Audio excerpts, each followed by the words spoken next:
Las Vegas, Nevada. One of the casinos is preparing to host DEF CON, the annual convention of the hacker community.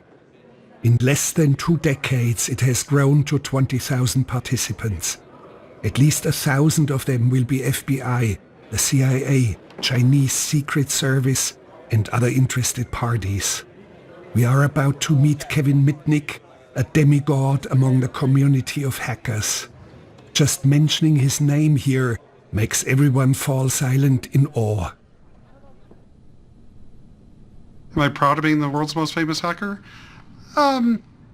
It's a title that's kind of cool to have, but I had a lot of trials and tribulations to get to that point. A lot of bad things happened in my life, like, for example, going to federal prison. So it's a title that was earned, but I took the hard road. When I was a federal fugitive, I was really concerned, obviously, about getting arrested. So what I did is I hacked into the cell phone company, one of the cell phone companies in Los Angeles, and through what we call metadata. Now, it's interesting because nowadays with the revelations of Edward Snowden, he talked about metadata being very critical in the NSA's ability to track us and surveil us. And the NSA says, oh, it's only metadata, it doesn't mean anything. Well, let me tell you how I was able to use metadata to track the FBI in the 1990s, is I was able to hack into the cell phone company, and I was able to identify the phone numbers that belonged to the FBI white-collar crime squad in Los Angeles. And I was able to look at their phone, couldn't get the content of the call, but I could see who they called and who called them. So I was able to get a lot of intelligence. And then what I was able to do is through this device, I was able to program this device with all the FBI cell phone numbers of the people that were in charge of my investigation, would start sending me pager alerts that the FBI cell phone's here, within a mile. So what I did that night is I took all my computer stuff, my floppy disks, my CDs, anything that's technology related, I put it at a friend's house, and then I went to Winchell's Donuts, and I got a big, I think it was a 24 box of, donuts. I took a Sharpie and wrote FBI Donuts on the box. I put it in the refrigerator, and on a big Post-it note outside my refrigerator, the logo for Intel, it says Intel inside? I put FBI Donuts inside and stuck it on the refrigerator. And it just so happens, at 6 a.m. that morning, I wake up, and how I wake up is I hear somebody jiggling the door. The FBI knocks, they don't jiggle doors, and I go, who is it? Just instinctively, because I thought someone's trying to break in. FBI, open up, open up. And they're looking for anything electronic, a computer, a cell phone, and nothing's there. And as soon as one of the guy gets to the refrigerators, he goes, what the fuck? He's just pissed, right? Because they obviously I knew they were coming, so they were not happy. I was arrested, and I was in court, and I thought I was going home that day, and then this federal prosecutor tells the judge that we not only have to hold Mr. Mitnick without bail, but we have to make sure he can't get to a telephone. And I was really paying attention at this point. And then the prosecutor starts telling the judge that if we let Mr. Mitnick near a telephone, he can dial up to NORAD, dial up the modem, whistle into the phone, and launch an ICBM. Facing 400 years in prison, I had nothing to lose. I ended up being held in federal prison without bail in solitary confinement for a year. After his time in solitary, Mitnick languished 4 more years in federal prison.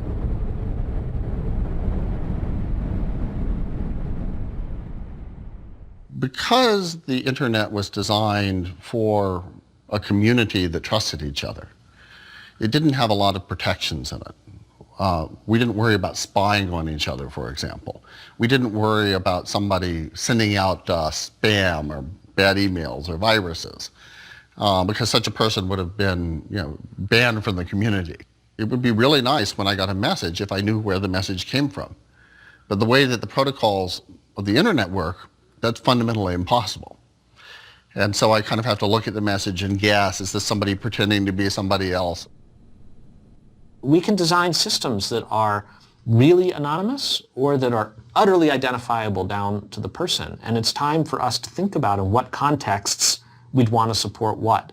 A system that is utterly identifiable at all times is a nightmare. It's exactly what we don't want to hand a country that doesn't embrace the rule of law, ready-made for them to employ with their populace.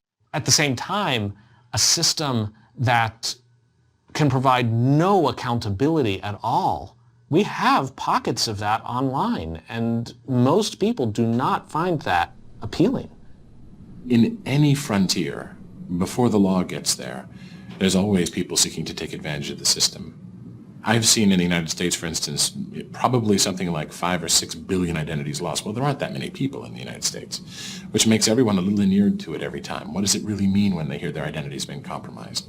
It's not always an identity compromise in totality. Sometimes it's just a small portion of it.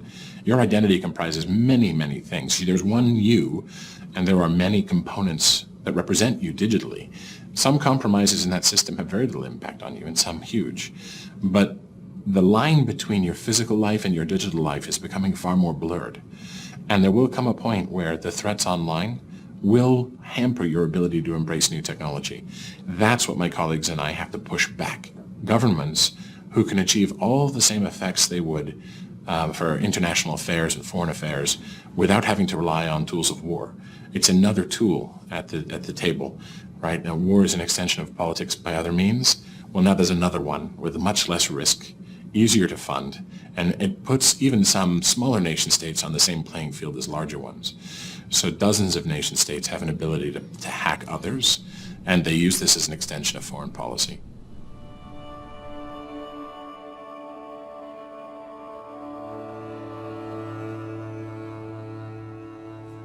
We became curious to look into the biggest cyber attack known until today. You were at the Sandia National Laboratories. What sort of a company is Sandia? Can you explain? Sure. Sandia National Laboratories is a government research laboratory, a Department of Energy research laboratory that does work in the national interest. Weapons work. There's solar energy research, micromachine research, cybersecurity research, those sorts of endeavors. Nuclear weapons. Nuclear weapons, yep. It's part of the nuclear weapons complex for stockpile stewardship, along with some of the other laboratories, just to ensure that the weapons will function properly and as they age through the years. So a wonderful target for cyber attacks. It is. It can't get any better. It has a big target on it, yes. You stumbled over a problem. A problem, yes. Terrifying in scope, basically, hundreds of organizations, military, defense industrial base, compromised as far as their networks, and people maintaining a presence on the network for the sole purpose of siphoning off information of value. But we know World Bank was affected, NASA was affected, military was affected. That's correct. I just cannot talk about it. I'm sorry. All right, but we do know a name. We do have a beautiful name, Titan Rain. Can you at least nod? Yes. The scope of our conversation was extremely reduced, but some of the information here became part of court proceedings. The transcripts are public record, including the name coined by the FBI. You were not up at night in the office, you were up at night at home. Up at night at home, yes. Lots of coffee? Lots of coffee. Lots of Nicorette. And how rewarding is to trail the enemy, to find a track? It's very rewarding. It's like a puzzle, finding patterns within chaos that shouldn't be there, and finding these anomalies. And once you scratch the surface, you start to put together clues and develop a better picture. You can be certain that you're pursuing a certain person or a certain entity, and it could just be a ghost. Until you have some physical proof, you have someone that kicks a door down and sees that this is the person that's actually behind the keyboard, it can all be a myth or an illusion. It could be, a layered sort of thing, or all at once, just bring down power, financial systems, just degrade, corrupt them. Sometimes it's even worse. Rather than bringing it down, you corrupt it and undermine faith, let's say, in the stock market. Don't bring it down, you start altering prices, you start altering records, and you delete them en masse and just cause chaos. So the markets cannot even restore and come up for days. The possibilities of taking over spacecraft and lowering the orbits of the spacecraft so they burn up, and vital GPS communications and other sorts of communications there's nothing there to replace them anymore. Could it be that we are right now already in a cyber war that we don't even notice? Sure.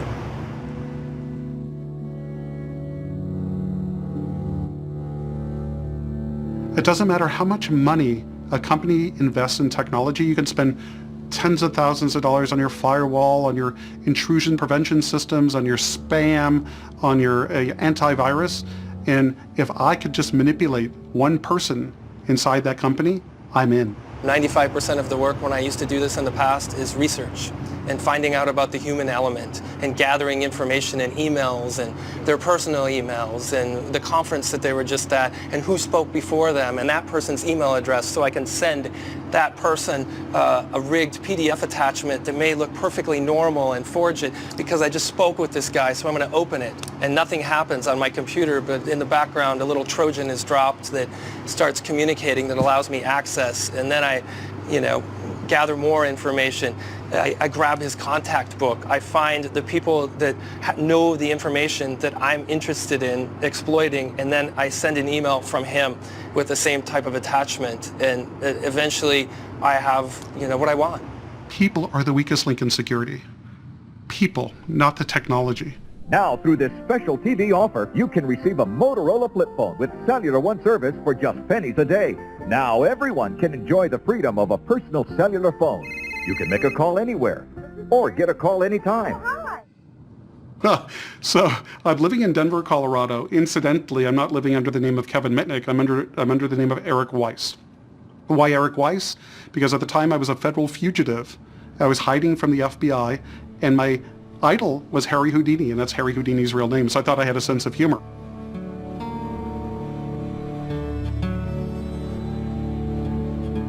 So I call directory assistance, I get the number to Motorola.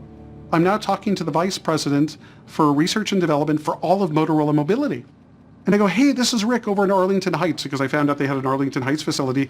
I'm looking for the project manager of the micro attack. And the VP goes, oh, that's Pam. She works for me. Would you like her extension? I go, sure, give it to me. And he gives me the extension. So my next call is to Pam, but I don't get her. I get her outgoing greeting on her voicemail. And she told her callers that she just left on a 2-week vacation, the date she's returning, and if you need any help whatsoever, please call Alicia on extension blah, blah, blah. So, of course, my next call is to Alicia, and she answers the phone, and I go, hey, Alicia, this is Rick over in Arlington Heights. Did Pam leave on vacation yet? Of course, I already knew she had. And she goes, yes. And I go, well, before she left, she said that you could help me get a copy of the microattack source code. She said you would help me out. About 5 minutes later, she goes, oh, I found the source code. It's she gave me the release number, and she goes, but there's a problem. And she goes, Rick, she goes, I'm going to have to talk to my security manager about what you're asking me to do. I'll be right back. And I go, no, wait, because I didn't want her to talk to any security manager, right? Because obviously they'd figure out what's going on. And about 8 minutes later, she comes back on the line, and I'm nervous. I'm thinking they already hooked up a tape recorder, and that's going to be Exhibit A in a court case later. And she goes, Rick? And I go, uh-huh. And she goes, that IP address you gave me to do the file transfer is not inside Motorola's campus. It's outside. And because of that, I can't transfer the file because we need to use a special proxy server to do so, and I don't have an account. And I go, uh-huh, and I just go, all right, thank you very much. And she goes, wait, I have some great news for you. I go, what? She goes, my security manager gave me his personal username and password so I could log on to the proxy server to send you the file. Motorola had a bunch of technical security, but it only took me 15 minutes with a good gift of gab to get the crown jewels. So that's how that worked. But you didn't sell it. It was curiosity. No. It was sport. It was excitement. Trophy.